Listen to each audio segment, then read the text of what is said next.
Welcome to Digital Learning.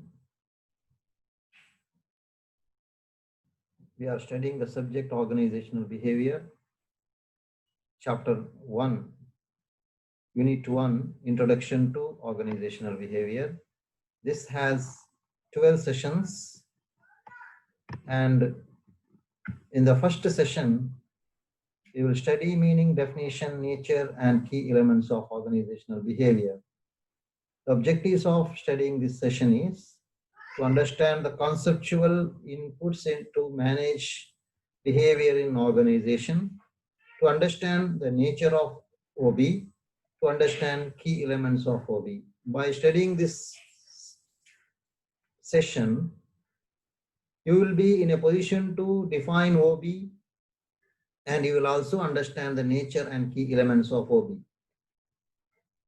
The prerequisites or the content of this session is meaning and definition of organizational behavior, nature of OB, and key elements of OB.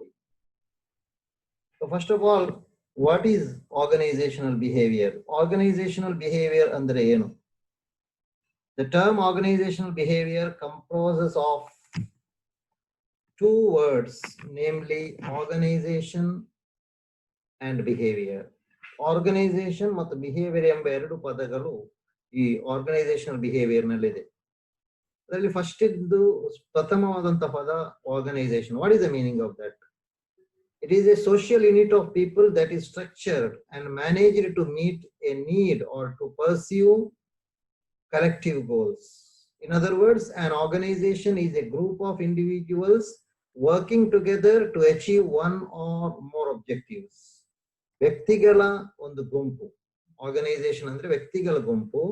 ಆ ವ್ಯಕ್ತಿಗಳ ಗುಂಪು ಒಟ್ಟಿಗೆ ಕೆಲಸ ಕಾರ್ಯಗಳನ್ನು ಮಾಡ್ತಾರೆ. ಯಾಕೆಂದ್ರೆ to achieve one or more objective, ಒಂದು ಅಥವಾ ಹೆಚ್ಚಿನ ಉದ್ದೇಶಗಳನ್ನ ಈಡೇರಿಸಲಿಕ್ಕೆ ಬೇಕಾಗಿ ಉದ್ದೇಶಗಳನ್ನ ಅವರು ಆ ಮೂಲಕ ಅಚೀವ್ ಮಾಡ್ತಾರೆ. Behaviour, it is the way in which A person behaves in response to a particular situation. It is a response of an individual or group to an action, environment or person. ಅಂದ್ರೆ ಒಬ್ಬ ವ್ಯಕ್ತಿ ಒಂದು ಸನ್ನಿವೇಶಕ್ಕೆ ಹೊಂದಿಕೊಂಡು ಯಾವ ರೀತಿ ಪ್ರತಿಕ್ರಿಯಿಸ್ತಾನೆ ಎಂಬುದು ಅದು ಬಿಹೇವಿಯರ್. ಆರ್ಗನೈಸೇಷನಲ್ ಬಿಹೇವಿಯರ್ ಅಂದ್ರೆ ಏನು? Organizational behavior is concerned with the study of behavior of people as individuals and group in the organization, in the organizational settings. Organization ಅಥವಾ ಒಂದು ಸಂಘಟಿತ ವ್ಯವಸ್ಥೆಯಲ್ಲಿ ವ್ಯಕ್ತಿಗಳು ಮತ್ತು ಗುಂಪು ಅದು ಯಾವ ರೀತಿ ಬಿಹೇವ್ ಮಾಡ್ತದೆ ಎಂಬುದನ್ನು ಅಧ್ಯಯನ ಮಾಡೋದು. So organizational behavior is concerned with understanding, prediction and control of human behavior in the organization. Organisation ಅಲ್ಲಿ ಒಂದು ಸಂಘಟನೆಯಲ್ಲಿ ವ್ಯಕ್ತಿಗಳ ಅಥವಾ ಮನುಷ್ಯನ ಬಿಹೇವಿಯರ್ ನ ಅರ್ಥ ಮಾಡುವುದು, ಅದು ಯಾವ ರೀತಿ ಮುಂದೆ ಇರಬಹುದು ಎಂಬುದನ್ನು ಪ್ರೆಡಿಕ್ಟ್ ಮಾಡುವುದು ಮತ್ತು ನಿಯಂತ್ರಣ ಮಾಡುವಂತ ಕಾರ್ಯ ನಡೆಯುತ್ತದೆ. ಡೆಫಿನಿಷನ್ ನೋಡುವ. First definition by Fred ಲುಥಾನ್ಸ್.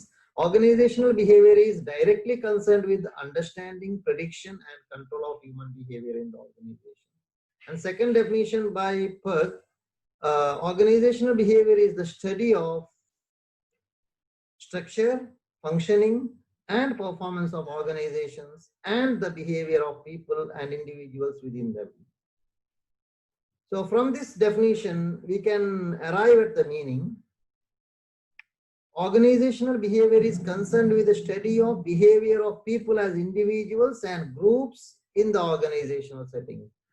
ಸಂಘಟಿತವಾದಂತಹ ಒಂದು ವ್ಯವಸ್ಥೆಯಲ್ಲಿ ವ್ಯಕ್ತಿಗಳು ಮತ್ತು ಗುಂಪು ಯಾವ ರೀತಿ ಬಿಹೇವ್ ಮಾಡ್ತದೆ ಎಂಬುದನ್ನು ಅಧ್ಯಯನ ಮಾಡುವುದು, ಯಾವ ರೀತಿ ಅವರ ವರ್ತನೆ ಇರ್ತದೆ ಎಂಬುದನ್ನು ಅಧ್ಯಯನ ಮಾಡುವುದೇ OB. So in another way we can say organizational behavior is the study of how and what people act in organization and how their acts affects the performance of the organization. ಒಂದು organisation ಅಲ್ಲಿ ಜನರು ಯಾವ ರೀತಿಯಲ್ಲಿ ಹೇಗೆ ಮತ್ತು ಯಾವ ರೀತಿಯಲ್ಲಿ ಅವರು ನಡೀತಾರೆ, ಅವರು ಕಾರ್ಯಗಳನ್ನ ಮಾಡ್ತಾರೆ, ಅವರು ಯಾವ ರೀತಿಯಲ್ಲಿ ವರ್ತನೆ ಮಾಡ್ತಾರೆ ಎಂಬುದು ಮತ್ತು ಆ ವರ್ತನೆ ಆರ್ಗನೈಸೇಷನ್ ನ ಪರ್ಫಾರ್ಮೆನ್ಸ್ ನ ಮೇಲೆ, ಅದರ ಪರ್ಫಾರ್ಮೆನ್ಸ್ ನ ಮೇಲೆ ಯಾವ ರೀತಿ ಪ್ರಭಾವ ಬೀರ್ತದೆ ಎಂಬುದು, ಇದನ್ನ ಸ್ಟಡಿ ಮಾಡುವುದೇ organisational behaviour. Nature of organisational behaviour. First of all, it is an interdisciplinary approach. ಇದು interdisciplinary approach ಅಂದ್ರೆ ಒಂದೇ ಒಂದು ಸಬ್ಜೆಕ್ಟ್ ಮಾತ್ರ ಅಲ್ಲ, ಬೇರೆ ಬೇರೆ ಸಬ್ಜೆಕ್ಟ್ಗಳನ್ನ ಇದು ಅದರೊಟ್ಟಿಗೆ interlink ಇದಕ್ಕಿದೆ. OB tries to integrate relevant knowledge drawn from disciplines like sociology, psychology, anthropology, ಈ ಸಮಾಜಶಾಸ್ತ್ರ ಮತ್ತೆ ಮನಶಾಸ್ತ್ರ ಮುಂತಾದಂತಹ ವಿವಿಧ ವಿಷಯಗಳಿಂದ ಇದು ನಾಲೆಜ್ ಅನ್ನ ಪಡೆಯುತ್ತದೆ, ಅದನ್ನ ಇಂಟಗ್ರೇಟ್ ಮಾಡ್ತದೆ. ಅದನ್ನ ಎಲ್ಲವನ್ನ ಒಟ್ಟಿಗೆ ಸೇರಿಸಿಕೊಂಡು OB ಯಲ್ಲಿ ನಾವು ಸ್ಟಡಿ ಮಾಡ್ತೇವೆ. ಅವುಗಳ ಒಟ್ಟಿಗೆ ಇಂಟರ್ಲಿಂಕ್ ಇರ್ತದೆ. ಅಂಡ್ ಯಾಕೆಂದ್ರೆ to make them applicable for studying analysing, ನಾವು ಸ್ಟಡಿ ಮಾಡ್ಲಿಕ್ಕೆ, ಅನಲೈಸ್ ಮಾಡ್ಲಿಕ್ಕೆ, ವಿಶ್ಲೇಷಣೆ ಮಾಡಿ ಅಧ್ಯಯನ ಮಾಡ್ಲಿಕ್ಕೆ ಅದನ್ನ ಅಪ್ಲೈ ಮಾಡ್ತೇವೆ. It makes use of history, law, political science, economics, ಇತಿಹಾಸ, ಕಾನೂನು, ರಾಜ್ಯಶಾಸ್ತ್ರ ಮತ್ತು ಅರ್ಥಶಾಸ್ತ್ರಗಳನ್ನು ಸಹ ಅದು ಬಳಸ್ತದೆ. ಎರಡನೇದು ಏನಂದ್ರೆ second nature and applied science. OB uses application of various researches to solve organisational problem related to human behaviour. ಬೇರೆ ಬೇರೆ ರಿಸರ್ಚ್ ಸಂಶೋಧನೆಗಳಲ್ಲಿ ಉಂಟಾದಂತಹ ಏನೆಲ್ಲ ಫೈಂಡಿಂಗ್ಸ್ ಇದೆ ಅದನ್ನ ಉಪಯೋಗಿಸಿಕೊಂಡು ಸಂಘ ಸಂಸ್ಥೆಗಳಲ್ಲಿ ಅಥವಾ ಒಂದು ಸಂಘಟನೆಯಲ್ಲಿ, ಒಂದು ಕಂಪನಿಯಲ್ಲಿ ಇರುವಂತಹ ಸಮಸ್ಯೆಗಳಿಗೆ, ಹ್ಯೂಮನ್ ಬಿಹೇವಿಯರ್ಗೆ ಸಂಬಂಧಪಟ್ಟಂತಹ ಸಮಸ್ಯೆಗಳಿಗೆ ಪರಿಹಾರವನ್ನು ಕಂಡುಹಿಡಿಯಲಿಕ್ಕೆ ಶ್ರಮಿಸುತ್ತದೆ. Humanistic and optimistic approach. OB deals with the thinking and feeling of human beings. OB is based on the belief that people have innate desire to be independent, creative and productive. ಅಂದ್ರೆ OB ಯಾವುದರಲ್ಲಿ deal ಮಾಡ್ತದೆ ಅಂದ್ರೆ thinking and feeling of the human beings, ಮನುಷ್ಯರ ಆಲೋಚನೆ ಮತ್ತು ಭಾವನೆಗಳ ಮೇಲೆ ಅದು ಡೀಲ್ ಮಾಡ್ತದೆ, ಅದನ್ನ ಅದು ಅಧ್ಯಯನ ಮಾಡ್ತದೆ, ಅದರ ಬಗ್ಗೆ ಅದು ನಮಗೆ ಸ್ಟಡಿ ಅಂತಹ ಒಂದು ಅಪ್ರೋಚ್ ಇದರಲ್ಲಿದೆ. Fourth one, normative science. Organisational behaviour is a normative science. OB prescribes how the findings of the applied researches can be applied to socially accepted organizational goals. Applied research ಅನ್ವಯಿಕವಾದಂತಹ ಸಂಶೋಧನೆಗಳಲ್ಲಿ ಏನೆಲ್ಲ findings ಆಗಿದೆಯೋ, ಏನೆಲ್ಲ ಕಂಡುಹಿಡಿದಿದ್ದಾರೋ ಅದನ್ನ organisational ಗೋಲಿಗೆ, ನಮ್ಮ ಕಂಪನಿಯ ಅಥವಾ ಒಂದು ಸಂಘಟನೆಯ ಉದ್ದೇಶವನ್ನ, ಅವರು ಅಂಗೀಕರಿಸಿದ ಉದ್ದೇಶಗಳಿಗೆ ಅಥವಾ ಸಾಮಾಜಿಕವಾಗಿ ಅಂಗೀಕರಿಸಲ್ಪಟ್ಟಂತಹ ಕಂಪನಿಗಳ ಉದ್ದೇಶ ಇದೆಯಲ್ಲ, ಅದಕ್ಕೆ ಹೇಗೆ ಅಪ್ಲೈ ಮಾಡುವುದು ಎಂಬುದನ್ನು ಹೇಳ್ಕೊಡ್ತದೆ. Fifth one is oriented towards organizational objectives. ಇದು ಆರ್ಗನೈಸೇಷನಲ್ ಆಬ್ಜೆಕ್ಟಿವ್ ಅಥವಾ ಸಂಘಟನೆ ಅಥವಾ ನಮ್ಮ ಕಂಪನಿಯ ಉದ್ದೇಶಗಳ ಕಡೆಗೆ ಇದು ಓರಿಯೆಂಟ್ ಆಗಿದೆ. A field of study, not A discipline. ಇದೊಂದು ಅಧ್ಯಯನದ ಕ್ಷೇತ್ರ, ಇದು ಒಂದು ಸಪರೇಟ್ ಆದಂತ ಒಂದು ವಿಷಯವಲ್ಲ. OB has A multi disciplinary orientation, ಬಹು ವಿಷಯಗಳ ಬಗ್ಗೆ ಒಂದು ಓರಿಯಂಟೇಶನ್ ಇದೆ, not based on A specific theoretical background. Next topic is key elements of OB. There are 4 key elements of OB, or 4 factors affecting the organizational behavior: people, structure, technology and environment. ಜನರು ಮತ್ತು ಅದರ structure, ಅದರ ಚೌಕಟ್ಟು ಹೇಗಿದೆಯೋ, technology ಅಥವಾ ತಂತ್ರಜ್ಞಾನ ಮತ್ತು environment, ಪರಿಸರ. First one, people. Organizations are run by people and people make up the internal social system of the organization. People consist of individuals and groups.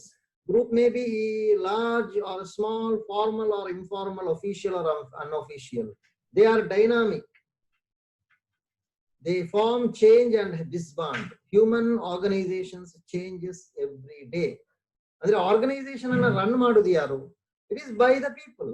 People make up the organization. ಜನರು ಅದನ್ನು organisation ಅನ್ನು run ಮಾಡ್ತಾರೆ, ಅವರೇ ಅದರ internal system, ಆಂತರಿಕ ಸಾಮಾಜಿಕ ವ್ಯವಸ್ಥೆಯು ಅವರಿಂದಲೇ ಉಂಟಾಗ್ತದೆ.